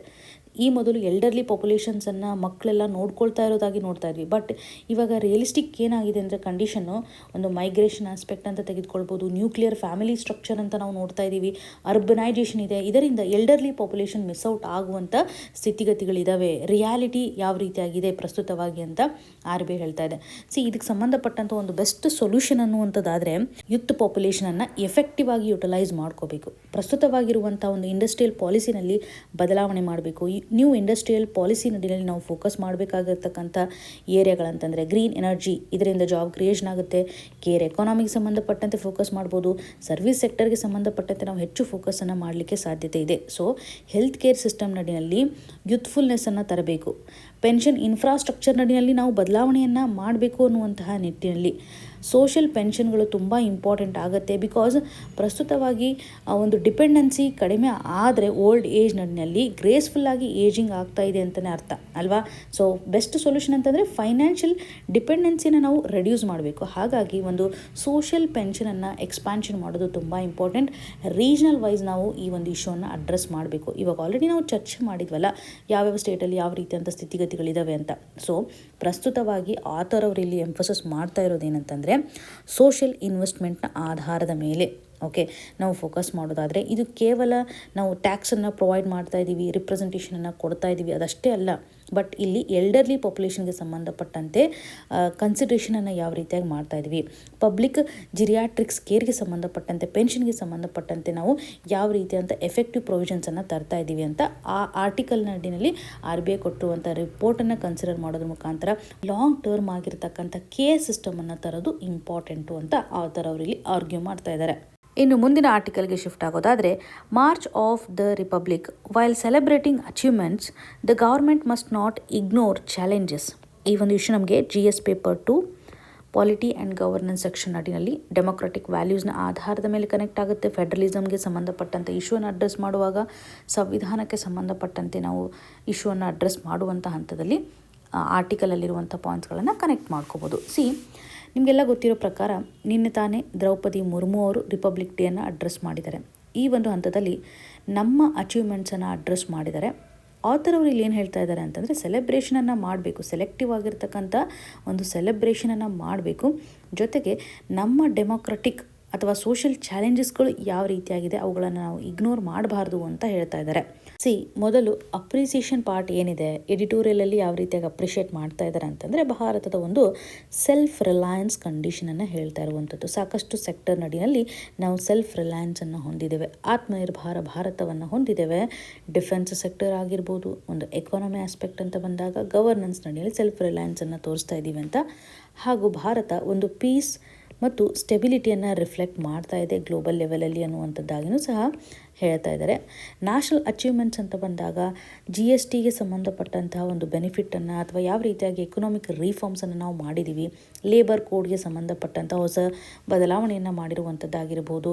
ಹಾಗೂ ಪ್ರಸ್ತುತವಾಗಿ ಭಾರತ ಗ್ಲೋಬಲ್ ಲೆವೆಲಲ್ಲಿ ನಾವು ನೋಡಿದಾಗ ಥರ್ಡ್ ಲಾರ್ಜೆಸ್ಟ್ ಎಕಾನಮಿ ಅಂತ ಅನಿಸ್ಕೊಳ್ಳುತ್ತೆ. ಇದು ನಿಮಗೆ ಕ್ಲಿಯರಾಗಿ ಗೊತ್ತಿದೆ ಅಲ್ವಾ? ಮೊದಲ 2 ಫಸ್ಟ್ ಎಕಾನಮಿಗಳು ಯಾವುದಿದೆ ಅಂತ, 1ರಿಂದ 5 ಲಾರ್ಜೆಸ್ಟ್ ಎಕಾನಮಿಗಳು ನಮಗೆ ಕ್ಲಿಯರಾಗಿ ಗೊತ್ತಿರಬೇಕು. ಯಾವ್ಯಾವ ಇದಾವೆ ಅಂತ ಕಮೆಂಟ್ ಸೆಕ್ಷನಲ್ಲಿ ಮೆನ್ಷನ್ ಮಾಡಿ. ಭಾರತ ಇವಾಗ ಥರ್ಡ್ ಲಾರ್ಜೆಸ್ಟ್ ಎಕಾನಮಿ ಅಂತ ಅನಿಸ್ಕೊಳ್ತಾ ಇದೆ. ಮೊದಲ 2 ಹಾಗೂ ಆಮೇಲೆ ಇರ್ತಕ್ಕಂಥ 2 ರಾಷ್ಟ್ರಗಳು ಯಾವುದು ಅಂತ ಕಮೆಂಟಲ್ಲಿ ಮೆನ್ಷನ್ ಮಾಡಿ. ಭಾರತದ ಆರ್ಥಿಕತೆಗೆ ಮಹಿಳೆಯರ ಕಾಂಟ್ರಿಬ್ಯೂಷನ್ ಎಷ್ಟರ ಮಟ್ಟಿಗಿದೆ, ಫಾರ್ಮರ್ಸ್ ಕಾಂಟ್ರಿಬ್ಯೂಷನ್ ಆಗಿರ್ಬೋದು, ಸ್ಯಾನಿಟೇಷನ್ ವರ್ಕರ್ಸ್ಗಳು, ಸೈಂಟಿಸ್ಟ್ಗಳು, ಹೆಲ್ತ್ ಕೇರ್ ವರ್ಕರ್ಸ್ಗಳ ಒಂದು ಕಾಂಟ್ರಿಬ್ಯೂಷನನ್ನು ಮುರ್ಮು ಅವರು ಎಕ್ನಾಲೇಜ್ ಮಾಡಿರೋದಾಗಿ ನಾವು ನೋಡ್ಬೋದು. ಮತ್ತು ಕಲ್ಚರಲ್ ಆಸ್ಪೆಕ್ಟ್ ಅಂತ ಬಂದಾಗ ಅಥವಾ ಹಿಸ್ಟಾರಿಕಲ್ ಕಂಟಿನ್ಯೂಟಿ ಅಂತ ಬಂದಾಗ ಸರ್ದಾರ್ ವಲ್ಲಭಭಾಯಿ ಪಟೇಲ್ ಅವರಿಗೆ ಸಂಬಂಧಪಟ್ಟಂತೆ ಒಂದು ಟ್ರಿಬ್ಯೂಟನ್ನು ನಾವು ಕಾಣಬಹುದು. ನ್ಯಾಷನಲ್ ಯೂನಿಟಿಯನ್ನು ರಿಫ್ಲೆಕ್ಷನ್ ಮಾಡುವಂಥ ಹಂತದಲ್ಲಿ ವಂದೇ ಮಾತರಂಗೆ ಸಂಬಂಧಪಟ್ಟಂತೆಯೂ ಸಹ ನಾವು ಎಂಫಸಿಸ್ ಮಾಡಿರೋದಾಗಿ ಗಮನ ಹರಿಸ್ತಾ ಇದ್ದೀವಿ. ಆಥರ್ ಅವರು ಕೇಳ್ತಾ ಇರುವಂಥ ಒಂದು ಸಿಂಪಲ್ ಕ್ವಶನ್ ಅಂತಂದರೆ, ಈ ಎಲ್ಲ ಅಚೀವ್ಮೆಂಟ್ಸ್ಗಳು ನಮ್ಮ ಭಾರತದ ಫುಲ್ ಪ್ರೋಗ್ರೆಸ್ಸನ್ನು ರಿಫ್ಲೆಕ್ಟ್ ಮಾಡುತ್ತಾ ಅನ್ನುವಂಥ ಒಂದು ಕ್ವಶನ್ ಮಾರ್ಕನ್ನು ಹಾಕ್ತಾ ಇದ್ದಾರೆ.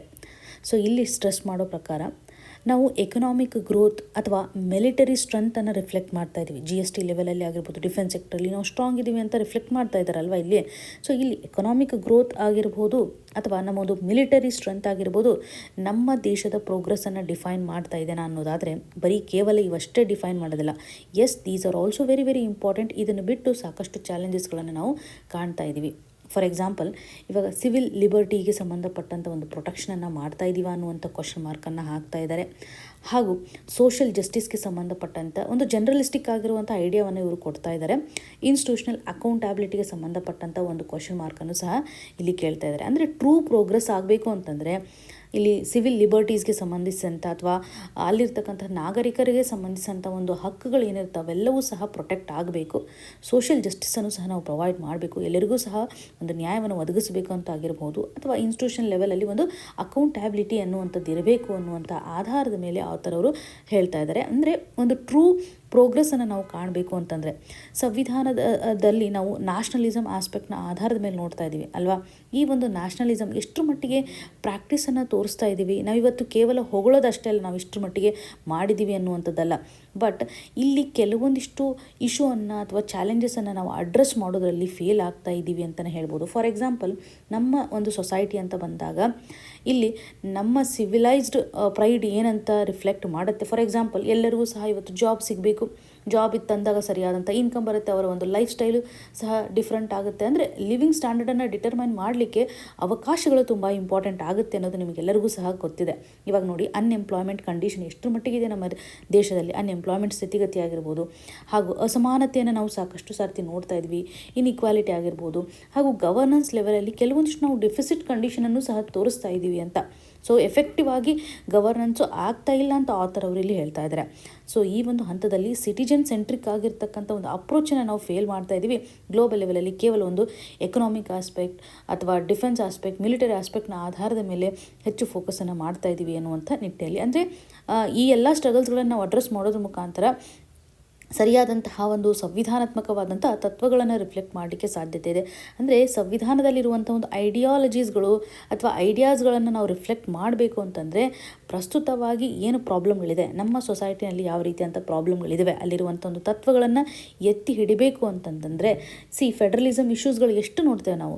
ಸೆಂಟ್ರಲ್ ಗೌರ್ಮೆಂಟ್ ಮತ್ತು ಸ್ಟೇಟ್ ಗೌರ್ಮೆಂಟ್ಗಳ ಮಧ್ಯೆ ಎಷ್ಟು ಮಟ್ಟಿಗೆ ತೊಂದರೆಗಳು ನಡೀತಾ ಇದ್ದಾವೆ. ಇವಾಗ ಗವರ್ನರ್ ಇಶ್ಯೂ ಅಂತಲೇ ನಾವು ರೀಸೆಂಟಾಗಿ ಕನೆಕ್ಟ್ ಮಾಡ್ಕೊಳ್ಳೋದಾದರೆ ಸಾಕಷ್ಟು ಕಾನ್ಫ್ಲಿಕ್ಟ್ಸ್ಗಳಿದ್ದಾವೆ. ಅಂದರೆ ಸಂವಿಧಾನಾತ್ಮಕವಾಗಿ ರಚನೆ ಆಗಿರುವಂತಹ ಒಂದು ಬಾಡಿನಲ್ಲೇ ಏನಾಗ್ತಾ ಇದೆ, ಸರಿಯಾಗಿ ಒಂದು ಅಕೌಂಟಬಿಲಿಟಿ ಎನ್ಶೋರ್ ಆಗ್ತಾ ಇಲ್ಲ. ಗವರ್ನರ್ ಪೊಸಿಷನ್ ಏನಿದೆ ಸಂವಿಧಾನದಲ್ಲಿ ಮೆನ್ಷನ್ ಮಾಡಿರೋ ಪ್ರಕಾರ, ಸೊ ಈ ಒಂದು ಸಂವಿಧಾನಾತ್ಮಕವಾಗಿರ್ತಕ್ಕಂಥ ಪೊಸಿಷನ್ ಇವಾಗ ಸರಿಯಾದಂತಹ ಗವರ್ನೆನ್ಸ್ ಮಾಡಲಿಕ್ಕೆ ಬಿಡದೇ ಇರತಕ್ಕಂಥ ಸ್ಥಿತಿಗತಿಗಳಿದ್ದಾವೆ ಅಲ್ವಾ. ಸೊ ಆಥರ್ ಅವರ ಒಂದು ಐಡಿಯಾ ಏನಂತಂದರೆ, ನಾವು ಕೇವಲ ಒಂದು ಪವರ್ ಪ್ರೋಗ್ರೆಸ್ಸನ್ನು ಸೆಲೆಬ್ರೇಟ್ ಮಾಡೋದು ಅಷ್ಟೇ ಅಲ್ಲ, ಒಂದು ಡೆಮೋಕ್ರಸಿ ಅಂತ ಬಂದಾಗ ಅದರಲ್ಲಿರ್ತಕ್ಕಂಥ ಹಕ್ಕುಗಳನ್ನು ಅಥವಾ ಅಧಿಕಾರವನ್ನು ಸರಿಯಾಗಿ ರಿಫ್ಲೆಕ್ಟ್ ಮಾಡಬೇಕು ಅಂತಂದರೆ ಕೋರ್ ಇಶ್ಯೂಸ್ಗಳೇನಿದ್ದಾವೆ, ಕೋರ್ ಚಾಲೆಂಜಸ್ಗಳು ಏನಿದ್ದಾವೆ ಅವುಗಳನ್ನು ಅಡ್ರೆಸ್ ಮಾಡಬೇಕು ಅಂತ ಮೆನ್ಷನ್ ಮಾಡ್ತಾ ಇದ್ದಾರೆ. ಸೊ ಮೇನ್ಸಲ್ಲಿ ಫ್ಯೂ ಡೈಮೆನ್ಷನ್ಸನ್ನು ನೀವು ಕವರ್ ಮಾಡ್ಬೋದು. ಜನರಲಿ ಎಥಿಕ್ಸ್ ಪೇಪರ್ ಅಂತ ಬಂದಾಗ ಸ್ಟೇಟ್ ರೆಸ್ಪಾನ್ಸಿಬಿಲಿಟಿ ವರ್ಸಸ್ ಸಿಂಬಾಲಿಸಮ್ ಅಂತ ಅಡ್ರೆಸ್ ಮಾಡುವಂಥ ಹಂತದಲ್ಲಿಯೂ ಸಹ ಈ ಒಂದು ಡೈಮೆನ್ಷನ್ಸ್ಗಳನ್ನು ನೀವು ಯೂಸ್ ಮಾಡ್ಕೋಬೋದು. ಇನ್ನು ಮುಂದುವರೆದು India's biggest climate gap could be language. ಈ ಒಂದು ಇಶ್ಯೂ ನಮಗೆ GS ಪೇಪರ್ 3 ನಡೆಯಲ್ಲಿ ಕ್ಲೈಮೇಟ್ ಚೇಂಜ್ಗೆ ಸಂಬಂಧಪಟ್ಟಂಥ ಚಾಲೆಂಜಸ್ನಲ್ಲಿ ಕನೆಕ್ಟ್ ಆಗುತ್ತೆ. ಭಾರತದ ಒಂದು ಕ್ಲೈಮೇಟ್ ಚಾಲೆಂಜ್ ಅಂತ ಬಂದಾಗ ಕೇವಲ ಸೈಂಟಿಫಿಕಲಿ ಅಥವಾ ಫೈನಾನ್ಷಿಯಲಿ ನಾವು ಇನ್ವೆಸ್ಟ್ಮೆಂಟ್ ಮಾಡ್ತೀವಿ ಅನ್ನೋದು ಅಷ್ಟೇ ಅಲ್ಲ, ಎಷ್ಟರ ಮಟ್ಟಿಗೆ ನಾವು ಕಮ್ಯುನಿಕೇಷನ್ಸನ್ನು ಮಾಡ್ತಾ ಇದ್ವಿ, ಲಿಂಗ್ವಿಸ್ಟಿಕ್ ಲೆವೆಲಲ್ಲಿ ಪಬ್ಲಿಕ್ಕನ್ನು ರೀಚ್ ಮಾಡಲಿಕ್ಕೆ ಸಾಧ್ಯತೆ ಇದೆ ಅನ್ನುವಂಥ ಆಧಾರದ ಮೇಲೆ ಕ್ಲೈಮೇಟ್ ಲ್ಯಾಂಗ್ವೇಜ್ ಫೇಲ್ ಆದರೆ ಪಾಲಿಸಿ ಡೆಲಿವರಿನೂ ಸಹ ಸರಿಯಾಗಿ ಆಗೋದಿಲ್ಲ, ಫೇಲ್ ಆಗುತ್ತೆ ಅನ್ನುವಂಥ ಒಂದು ಆರ್ಗ್ಯುಮೆಂಟನ್ನು ಇಲ್ಲಿ ಗಮನ ಹರಿಸ್ಬೋದು. ಈ ಒಂದು ಆರ್ಟಿಕಲ್ ನಮಗೆ ಯಾಕೆ ಇಂಪಾರ್ಟೆಂಟ್ ಆಗುತ್ತೆ ಅಂತಂದರೆ, ಕ್ಲೈಮೇಟ್ ಚೇಂಜ್ಗೆ ಸಂಬಂಧಪಟ್ಟಂತೆ ಇಶ್ಯೂವನ್ನು ಅಡ್ರೆಸ್ ಮಾಡುವಾಗ ಅದರಲ್ಲೂ ಯಾವ ರೀತಿಯಾಗಿ ನಾವು ಬೆಸ್ಟ್ ಅಪ್ರೋಚನ್ನು ತರ್ಬೋದು, ಎಕ್ಸಾಂಪಲ್ಗಳ ಮುಖಾಂತರ ನಾವು ಕನೆಕ್ಟ್ ಮಾಡ್ಬೋದು. ಭಾರತದಲ್ಲಿ when it comes to the climate science capacity ಅಂತ ಬಂದಾಗ ಇವಾಗ ಸಾಕಷ್ಟು ಡೇಟಾವನ್ನು ನಾವು ಕಲೆಕ್ಟ್ ಮಾಡ್ತಾ ಇದ್ದೀವಿ. ಡಿಸ್ಟಿಕ್ ಲೆವೆಲಲ್ಲಿ ಯಾವ ರೀತಿಯಾದಂಥ ಒಂದು ಹೀಟ್ ಪ್ರೊಜೆಕ್ಷನ್ಸ್ ಇದೆ, ಅರ್ಬನ್ ಲೆವೆಲಲ್ಲಿ ಯಾವ ರೀತಿ ಅಂತ ಒಂದು ಫ್ಲಡ್ಡಿಂಗ್ ಆ್ಯಕ್ಟಿವಿಟೀಸ್ಗಳು ಆಗ್ತಾ ಇದ್ದಾವೆ ಅಂತ ಗೊತ್ತು, ಕ್ರಾಪ್ ಈಲ್ಡ್ಗೆ ಸಂಬಂಧಪಟ್ಟಂತೆಯೂ ಸಹ ನಾವು ಒಂದು ಡೇಟಾವನ್ನು ಸರಿಯಾಗಿ ಕಲೆಕ್ಟ್ ಮಾಡ್ತಾ ಇದ್ದೀವಿ. ಸೊ ಸರಿಯಾದಂಥ ಒಂದು ಸ್ಟಡಿ ಎಲ್ಲ ಮಾಡ್ತಾ ಇದ್ದೀವಿ, ಡೇಟಾವನ್ನು ಸರಿಯಾಗಿ ಕಲೆಕ್ಟ್ ಮಾಡ್ತಾ ಇದ್ದೀವಿ. ಆದರೆ ಪಾಲಿಸಿಯನ್ನು ತರ್ತಕ್ಕಂಥ ಒಂದು ಸಂದರ್ಭದಲ್ಲಿ ಅಥವಾ ಒಂದು ನಿರ್ಧಾರವನ್ನು ತೆಗೆದುಕೊಳ್ತಕ್ಕಂತಹ ಸಂದರ್ಭದಲ್ಲಿ ನಿಜವಾಗ್ಲೂ ಈ ಒಂದು ಟೆಕ್ನಿಕಲ್ ಆಸ್ಪೆಕ್ಟ್ಸ್ಗಳು ನಮಗೆ ಯೂಸ್ ಆಗುತ್ತಾ, ರಿಯಾಲಿಟೀಸ್ಗೆ ಸಂಬಂಧಪಟ್ಟಂಥ ಒಂದು ಅಲೈನ್ಮೆಂಟನ್ನು ತೋರಿಸುತ್ತಾ, ಅಥವಾ ಕೇವಲ ಒಂದು ಕಂಟೆಕ್ಸ್ಟ್ನ ಮುಖಾಂತರ ಇದು ಉಳಿದು ಹೋಗುತ್ತಾ ಅನ್ನುವಂಥ ಒಂದು ಪ್ಯಾರಾಡಾಕ್ಸನ್ನು ಆಥರ್ ಅವರಿಗೆ ಎಂಫೋಸಿಸ್ ಮಾಡ್ತಾ ಇದ್ದಾರೆ. ನಾವಿವತ್ತು ಮೋರ್ ಡೇಟಾವನ್ನು ಕಲೆಕ್ಟ್ ಮಾಡ್ತಾ ಇದ್ದೀವಿ, ಆದರೆ ಕಡಿಮೆ ಕ್ಲಾರಿಟಿ ಇರುವಂಥ ಸ್ಥಿತಿಗತಿಗಳನ್ನು ನಾವು ನೋಡ್ತಾ ಇದ್ದೀವಿ ಅಂತ. ಫಾರ್ ಎಕ್ಸಾಂಪಲ್ ಇವಾಗ ಲಾಸ್ ಆ್ಯಂಡ್ ಡ್ಯಾಮೇಜ್ ಅಂತ ಆಸ್ಪೆಕ್ಟ್ ಅಂತ ನೋಡ್ತಾ ಇದ್ದೀರಲ್ವ. ಈ ಒಂದು ಲಾಸ್ ಆ್ಯಂಡ್ ಡ್ಯಾಮೇಜ್ ಅಂತ ಬಂದಾಗ ಗ್ಲೋಬಲ್ ಲೆವೆಲಲ್ಲಿ ಒಂದು ಮೀನಿಂಗ್ ಏನಿರುತ್ತೆ, ಯಾರಿಗೆ ಇವತ್ತು ಲಾಸ್ ಆಗಿದೆ, ಯಾರು ಇವತ್ತು ಡಿಸಾಸ್ಟರಿಂದ ಒಳಗಾಗಿದ್ದಾರಲ್ಲ ಅವ್ರಿಗೋಸ್ಕರ ಈ ಒಂದು ಲಾಸ್ ಆ್ಯಂಡ್ ಡ್ಯಾಮೇಜ್ ಫಂಡ್ಗೆ ಸಂಬಂಧಪಟ್ಟಂತೆ, ಅಂದರೆ ಯಾರು ಹೆಚ್ಚು ಇಂಪ್ಯಾಕ್ಟನ್ನು ತೋರಿಸ್ತಾ ಇದ್ದಾರಲ್ಲ ಅವ್ರಿಗೋಸ್ಕರ ಲಾಸ್ ಆ್ಯಂಡ್ ಡ್ಯಾಮೇಜ್ಗೆ ಸಂಬಂಧಿಸಿದಂತೆ ನೋಡ್ತಾ ಇದ್ವಿ. ಆದರೆ ರಿಯಲಿಸ್ಟಿಕಲಿ ಈ ಒಂದು ಕ್ಲೈಮೇಟ್ ಚೇಂಜ್ನಿಂದಾಗಿ ಪರ್ಮನೆಂಟ್ ಲಾಸಸನ್ನು ನಾವು ನೋಡ್ತಾ ಇದ್ದೀವಿ. ಮನೆಗಳು ಕಂಪ್ಲೀಟಾಗಿ ಲಾಸ್ ಆಗ್ತಾ ಇರೋದನ್ನು ನೋಡ್ಬೋದು, ಲೈವ್ಲಿಹುಡ್ ಲಾಸ್ ಆಗಿದೆ, ಎಕೋಸಿಸ್ಟಮ್ ಲಾಸ್ ಆಗಿದೆ, ಕಲ್ಚರಲ್ ಐಡೆಂಟಿಟಿ ಲಾಸ್ ಆಗಿದೆ, ಆ್ಯನ್ಸೆಸ್ಟ್ರಲ್ ಲ್ಯಾಂಡ್ಗಳು ಸಹ ಲಾಸ್ ಆಗಿದೆ. ಇದನ್ನು ನಾವು ಕನ್ಸಿಡರ್ ಮಾಡ್ತಾ ಇಲ್ಲ ಅಂತ. ಸೊ ಈ ಒಂದು ಡೆಫಿನೇಷನ್ ಅಡಿನಲ್ಲೇ ಚೇಂಜಸ್ ಇರೋದು, ಕೇವಲ ಒಂದು ಡಿಸಾಸ್ಟರ್ನ ಆಧಾರದ ಮೇಲೆ ನಾವು ನೋಡ್ತಾ ಇದ್ದೀವಿ. ಬಟ್ ಈ ರೀತಿಯಾದಂಥ ಆಸ್ಪೆಕ್ಟ್ ಅಂತ ನೋಡಿದಾಗ ಪರ್ಮನೆಂಟ್ ಲಾಸ್ ಇದೆ, ಇದು ಇರ್ರಿವರ್ಸಿಬಲ್ ಇರುವಂಥ ಸ್ಥಿತಿಗತಿಗಳನ್ನು ನಾವು ಗಮನ ಹರಿಸ್ಬೋದು. ಅಂದರೆ loss and damage generally post disaster ರಿಲೀಫ್ಗೆ ಸಂಬಂಧಪಟ್ಟಂಥ ಒಂದು ಅಡ್ರೆಸ್ಸನ್ನು ಮಾಡುತ್ತೆ ಅಂತ. ಇಲ್ಲಿ ಲ್ಯಾಂಗ್ವೇಜ್ ಯಾಕೆ ಇಂಪಾರ್ಟೆಂಟು, ಲ್ಯಾಂಗ್ವೇಜ್ ಯಾವಾಗಲೂ ಒಂದು ಪಾಲಿಸಿನಲ್ಲಿ ಒಂದು ಔಟ್ಕಮನ್ನು ತರುತ್ತೆ ಅನ್ನುವಂಥ ನಿಟ್ಟಿನಲ್ಲಿ ನಾವು ಯಾಕೆ ಕನ್ಸಿಡರ್ ಮಾಡಬೇಕು ಅಂತಂದರೆ, ಪಾಲಿಸಿ ನಡಿನಲ್ಲಿ ತರ್ತಾ ಇರುವಂತಹ ಒಂದು ಲ್ಯಾಂಗ್ವೇಜ್ ಎಷ್ಟು ಕ್ಲಿಯರಾಗಿರಬೇಕು ಅಂತಂದರೆ, ಕ್ಲೈಮೇಟ್ ಚೇಂಜ್ಗೆ ಸಂಬಂಧಪಟ್ಟಂಥ ಡೆಫಿನೇಷನ್ಸ್ಗಳು ತುಂಬ ನ್ಯಾರೋ ಆಗಿಬಿಟ್ರೆ ನಾವು ಸರಿಯಾಗಿ ಕನ್ಸರ್ವೇಷನ್ ಮಾಡಲಿಕ್ಕೆ ಆಗದೇ ಇರುವಂಥ ಸ್ಥಿತಿಗತಿಗಳಿರುತ್ತೆ, ಅಥವಾ ಒಂದು ಡಿಸಾಸ್ಟರನ್ನು ಸ್ಲೋ ಡೌನ್ ಮಾಡಲಿಕ್ಕೆ ಆಗ್ತಾ ಇರುವಂತಹ ಸ್ಥಿತಿಗತಿಗಳು ಡಿಫ್ರೆಂಟ್ ಆಗುತ್ತೆ ಅಂತಲೇ ಹೇಳ್ಬೋದು. ಇವಾಗ ನಾವು ಎಕ್ಸಾಂಪಲ್ ಗ್ಲೋಬಲ್ ಲೆವೆಲಲ್ಲಿ ಇರ್ತಕ್ಕಂಥ ಒಂದು ಕಮಿಟ್ಮೆಂಟನ್ನೇ ನಾವು ನೋಡಿದಾಗ ಇಲ್ಲಿ ಡಿಸಾಸ್ಟರ್ ರಿಲೀಫ್ನ ಆಧಾರದ ಮೇಲೆ ಇದೆ. ಬಟ್ ರಿಯಲ್ ಆಗಿ ನೋಡುವಂಥದ್ದಾದರೆ ಪಾಲಿಸಿ ಫೋಕಸ್ ಮಾಡಬೇಕಾಗಿರೋದು ಕಂಪೆನ್ಸೇಷನ್ಗೆ ಅಷ್ಟೇ ಅಲ್ಲ, ಬಟ್ ಪ್ರಿವೆನ್ಷನ್ಗೆ ಅನ್ನುವಂಥ ನಿಟ್ಟಿನಲ್ಲಿ ಗಮನ ಹರಿಸುವಂಥದ್ದು. ಸೊ ಇಲ್ಲಿ ಒಂದು ಇನ್ಫಾರ್ಮೇಷನ್ ಅನ್ನುವಂಥದ್ದು ಯಾವುದೇ ರೀತಿಯಾಗಿ ಆ್ಯಕ್ಷನ್ನಾಗಿ ಕನ್ಸಿಡರ್ ಮಾಡೋದಿಲ್ಲ. ಓಕೆ, ನಾವು ಸೋಷೋ ಎಕನಾಮಿಕ್ ಕನ್ಸ್ಟೆನ್ಸ್ಗಳು ಏನಿದಾವೆ ಅಂತ ಇಗ್ನೋರ್ ಮಾಡ್ತಾ ಇದ್ದೀವಿ ಅಂತ ಆಥರ್ ಅವರು ಇಲ್ಲಿ ಎಂಫಸಿಸನ್ನು ಮಾಡ್ತಾ ಇದ್ದಾರೆ. ಇದಕ್ಕೆ ಬೆಸ್ಟ್ ಎಕ್ಸಾಂಪಲನ್ನು ಇಲ್ಲಿ ಕನೆಕ್ಟ್ ಮಾಡುವಂಥದ್ದಾದರೆ ಒಡಿಶಾದಲ್ಲಿ ಯಾವ ರೀತಿಯಾಗಿ ಸೈಕ್ಲೋನ್ಗೆ ಸಂಬಂಧಪಟ್ಟಂಥ ಪ್ರಿಪೇರ್ಡ್ನೆಸ್ ಮಾಡೆಲನ್ನು ತೊಗೊಂಬಂದಿದ್ದಾರೆ. ಇದು ತುಂಬ ಇಂಪಾರ್ಟೆಂಟ್ ಅಂತಲೇ ಹೇಳ್ಬೋದು. ಬಿಕಾಸ್ ಅವರು ಒಂದು ಸಕ್ಸಸ್ಸನ್ನು ಕಾಣ್ತಾ ಇದ್ದಾರೆ. ಇಲ್ಲಿ ಕೇವಲ ಅವರು ಟೆಕ್ನಾಲಜಿಯನ್ನು ಅಷ್ಟೇ ಬಳಸ್ಕೊಂಡಿದ್ದಾರೆ ಅಂತ ನಾವು ಹೇಳೋದು ತಪ್ಪಾಗುತ್ತೆ. ಇಲ್ಲಿ ನಾವು ಸಕ್ಸಸ್ಸನ್ನು ಕಾಣಲಿಕ್ಕೆ ಸಾಧ್ಯತೆ ಇದೆ because of trust building condition ಅಂತಲೇ ಹೇಳ್ಬೋದು. ಟ್ರಸ್ಟ್ ಅನ್ನೋದು ಇವಾಗ ಒಂದು ಇನ್ಫ್ರಾಸ್ಟ್ರಕ್ಚರ್ ಥರ ಆ್ಯಕ್ಟ್ ಮಾಡ್ತಾ ಇದೆ ಅಂತಲೇ ಹೇಳ್ಬೋದು. ವೈ? ಬಿಕಾಸ್ ಅಲ್ಲಿ ಎಷ್ಟರ ಮಟ್ಟಿಗೆ ಅವರು ಕಮ್ಯುನಿಟಿಯ ಒಂದು ಪಾರ್ಟಿಸಿಪೇಷನನ್ನು ಮಾಡಿಸ್ಕೊಳ್ಳಿಕ್ಕೆ ಮುಂದಾಗಿದ್ದಾರೆ ಹಾಗೂ ಒಂದು ಅವೇರ್ನೆಸ್ಸನ್ನು ತರಲಿಕ್ಕೆ ಮುಂದಾಗಿದ್ದಾರೆ ಅಂತ ಹೇಳ್ಬೋದು. ಫಾರ್ ಎಕ್ಸಾಂಪಲ್, ಇವಾಗ ಕಮ್ಯುನಿಕೇಷನ್ ಯಾಕೆ ಇಂಪಾರ್ಟೆಂಟ್ ಆಗುತ್ತೆ ಅಂತಂದರೆ, ಹೀಟ್ ಇಂಡೆಕ್ಸ್ ಇವಾಗ ಹೆಚ್ಚಾಗಿದೆ ಅಂತ ಅಂದ್ಕೊಳ್ಳಿ. ಆವಾಗ ಅವರು ಏನು ಮಾಡಬೇಕು, ಎಲ್ಲ ಸ್ಕೂಲ್ಸ್ಗಳಿಗೆ ಸಪೋರ್ಟನ್ನು ಮಾಡೋದಾಗಲಿ, ಲೇಬರ್ಗೆ ಸಂಬಂಧಪಟ್ಟಂಥ ಒಂದು ಸೇಫ್ಟಿಯನ್ನು ತರೋದಾಗಲಿ, ಹಾಸ್ಪಿಟಲು ಸಹ ಇವಾಗ ಕಂಪ್ಲೀಟಾಗಿ ರೆಡಿ ಇರಬೇಕು. ಇವೆಲ್ಲ ಪ್ಯಾರಲಾಗಿ ವರ್ಕ್ ಆಗುವಂಥ ಸ್ಥಿತಿಗತಿಗಳು. ಅಂದರೆ ಪಾಲಿಸೀಸ್ಗಳನ್ನು ನಾವು ಇಂಪ್ಲಿಮೆಂಟ್ ಮಾಡುವಂಥ ಹಂತದಲ್ಲಿ ಎಷ್ಟು ಮಟ್ಟಿಗೆ ಎಫೆಕ್ಟಿವ್ನೆಸ್ಸನ್ನು ತೋರಿಸ್ತಾ ಇದ್ದೀವಿ ಅಂತ. ಇವಾಗ ಫ್ಲಡ್ ಆ್ಯಕ್ಟಿವಿಟೀಸ್ ಅಂತಲೇ ಬಂದಾಗ ಯಾವ ಸಂದರ್ಭದಲ್ಲಿ ನಾವು ಫ್ಲಡ್ಡನ್ನು ಜಾಸ್ತಿ ಕಾಣ್ತೇವೆ ಅನ್ನುವಂಥದ್ದಾಗಿರ್ಬೋದು. ಇದರಿಂದ ಯಾವ್ಯಾವ ಸೆಕ್ಟರ್ಗಳಿಗೆ ತೊಂದರೆ ಆಗುತ್ತೆ, ಡಿಸ್ರಪ್ಷನ್ ಆಗುತ್ತೆ, ಯಾವ ರೀತಿಯಾಗಿ ಸರ್ವಿಸ್ ಡೆಲಿವರಿಗೆ ಪ್ರಾಬ್ಲಮ್ ಆಗ್ಬೋದು, ಹೌಸ್ ಹೋಲ್ಡ್ಗೆ ಸಂಬಂಧಪಟ್ಟಂಥ ಒಂದು ರಿಸ್ಕ್ ಕ್ರಿಯೇಟ್ ಆಗ್ಬೋದು, ಹಂತವಾಗಿ ಅವರು ಅನಲೈಸ್ ಮಾಡಿದ್ದಾರೆ ಅಂತ ಹೇಳ್ಬೋದು. ಅಷ್ಟೇ ಅಲ್ಲದೆ ಲೋಕಲ್ ಪೀಪಲ್ಗಳ ಒಂದು ಪಾರ್ಟಿಸಿಪೇಷನನ್ನು ನಾವಿಲ್ಲಿ ಕಾಣ್ಬೋದು. ಸೊ ಜನರೊಂದಿಗೆ ಅವರು ವರ್ಕ್ ಮಾಡೋದ್ರ ಮುಖಾಂತರ ಪಂಚಾಯತ್ ಲೀಡರ್ಸ್ಗಳ ಒಂದು ಪಾರ್ಟಿಸಿಪೇಷನ್ ಆಗಿರ್ಬೋದು, ಫ್ರಂಟ್ಲೈನ್ ವರ್ಕರ್ಸ್ಗೆ ಸಂಬಂಧಪಟ್ಟಂತೆ ಆಗಿರ್ಬೋದು, ಫಾರ್ಮರ್ಸ್ಗಳಾಗಿರ್ಬೋದು, ಟೀಚರ್ಸ್ಗಳ ಒಂದು ಪಾರ್ಟಿಸಿಪೇಷನ್, ಜರ್ನಲಿಸ್ಟ್ಗಳ ಒಂದು ಪಾರ್ಟಿಸಿಪೇಷನ್, ಎಫೆಕ್ಟಿವ್ನೆಸ್ಸನ್ನು ಯಾವ ರೀತಿಯಾಗಿ ತೋರಿಸ್ತಾ ಇದ್ದಾರೆ. ಅಂದರೆ communication is for most important aspect ಅಂತಲೇ ಹೇಳ್ಬೋದು. ಸೊ ಇನ್ಸ್ಟಿಟ್ಯೂಷನಲ್ ಲೆವೆಲಲ್ಲಿ ಒಂದು ಪ್ರಾಪರ್ ಕಮ್ಯುನಿಕೇಷನ್ ಆಗಿದೆ ಅಂತ ಹೇಳ್ಬೋದು. ಸರ್ಕಾರದ ಒಂದು ಸಿಸ್ಟಮ್ ನಡಿಯಲ್ಲಿ ಸರಿಯಾದಂಥ ಒಂದು ಕಮ್ಯುನಿಕೇಷನ್ ಆಗಿರೋದ್ರಿಂದ ಅವರು ಸಕ್ಸಸ್ಸನ್ನು ಕಾಣ್ತಾ ಇದ್ದಾರೆ ಅಂತ. ಓಕೆ, ಮೀಡಿಯಾದ ಒಂದು ಪಾರ್ಟಿಸಿಪೇಷನು ಸಹ ಒಂದು ಆ್ಯಕ್ಷನಬಲ್ ಅಥವಾ ಕಮಾಂಡಬಲ್ ಆಗಿರ್ತಕ್ಕಂಥ ಒಂದು ಟ್ರಸ್ಟನ್ನು ಕ್ರಿಯೇಟ್ ಮಾಡಿದೆ ಅಂತ. ಇಲ್ಲಿ ನಾವು ಸಮರೈಸ್ ಮಾಡುವಂಥದ್ದಾದರೆ, ಕ್ಲೈಮೇಟ್ ರೆಸಿಲಿಯನ್ಸ್ ಅಂತ ಬಂದಾಗ ಕೇವಲ ರಿಪೋರ್ಟ್ಗಳ ಮುಖಾಂತರ ನಾವು ಸೊಲ್ಯೂಷನನ್ನು ತರಲಿಕ್ಕೆ ಆಗೋದಿಲ್ಲ. ಪ್ರಸ್ತುತವಾಗಿ ಇರುವಂಥ ಒಂದು ರಿಸ್ಕನ್ನು ಐಡೆಂಟಿಫೈ ಮಾಡಬೇಕು ಅಂತಂದರೆ ಸ್ವಂತವಾಗಿರ್ತಕ್ಕಂಥ ಒಂದು language, local language, regional language ತುಂಬ ಇಂಪಾರ್ಟೆಂಟ್ ಆಗುತ್ತೆ. ಕಂಟೆಕ್ಸ್ಟ್ ತುಂಬ ಇಂಪಾರ್ಟೆಂಟ್ ಆಗುತ್ತೆ. ಎಲ್ಲ ಇನ್ಸ್ಟಿಟ್ಯೂಷನ್ಸ್ಗಳ ಒಂದು ಪಾರ್ಟಿಸಿಪೇಷನ್ ನಾವು ಇಲ್ಲಿ ಎನ್ಶೋರ್ ಮಾಡಬೇಕು. Community participation is very very important ಅಂತಲೇ ಹೇಳ್ಬೋದು. GS ಪೇಪರ್ 2 ನಡಿಯಲ್ಲಿ ಪರ್ಟಿಕ್ಯುಲರ್ಲಿ ಸ್ಟೇಟ್ ಕೆಪಾಸಿಟಿ ಆಧಾರದ ಮೇಲೆ ಪಬ್ಲಿಕ್ ಪಾಲಿಸಿ ಡೆಲಿವರಿ ಸಂದರ್ಭದಲ್ಲಿ, ಅಥವಾ GS ಪೇಪರ್ 3 ಅಂತ ಬಂದಾಗ ಕ್ಲೈಮೇಟ್ ಚೇಂಜ್ ರಿಲೇಟೆಡ್ ಇರ್ತಕ್ಕಂಥ ಚಾಲೆಂಜಸ್ಗಳು ಏನಿದಾವೆ, ಬೆಸ್ಟ್ ಮಾಡೆಲನ್ನು ನಾವು ಅಡ್ರೆಸ್ ಮಾಡುವಾಗ ಈ ಒಂದು ಒಡಿಶಾಗೆ ಸಂಬಂಧಪಟ್ಟಂಥ ಎಕ್ಸಾಂಪಲ್ನ ತೆಗೆದುಕೊಳ್ಬೋದು. ಅವರು ಯಾವ ರೀತಿಯಾಗಿ ಸಕ್ಸಸ್ ಆಗಿದ್ದಾರೆ ಅಂತ. ಸೊ ಆ ಥರ ಅವರ ಒಂದು ಕೋರ್ ಕನ್ಸರ್ನ್ ಅಷ್ಟೇ. ಇಲ್ಲಿ ಕ್ಲೈಮೇಟ್ ರೆಸಿಲಿಯನ್ಸ್ ಅಂತ ಬಂದಾಗ ನಾವು ಕೇವಲ ಡೇಟಾ ಮೇಲೆ ಅಷ್ಟೇ ಕನ್ಸಿಡರ್ ಮಾಡಬಾರದು. ಗವರ್ನೆನ್ಸ್ ಗ್ಯಾಪ್ ನಡಿಯಲ್ಲಿ ಏನು ಪ್ರಾಬ್ಲಮ್ ಇದೆ, ಯಾವ ರೀತಿಯಂಥ ಇಶ್ಯೂಸ್ಗಳಿದ್ದಾವೆ ಅದನ್ನು ಅಡ್ರೆಸ್ ಮಾಡಬೇಕು ಅನ್ನುವಂಥ ನಿಟ್ಟಿನಲ್ಲಿ ಎಂಫಸಿಸನ್ನು ಮಾಡ್ತಾ ಇದ್ದಾರೆ. ಇವತ್ತಿನ question of the day section ಅಡಿಯಲ್ಲಿ, what are the structural disadvantages do southern states face simultaneously during demographic transition?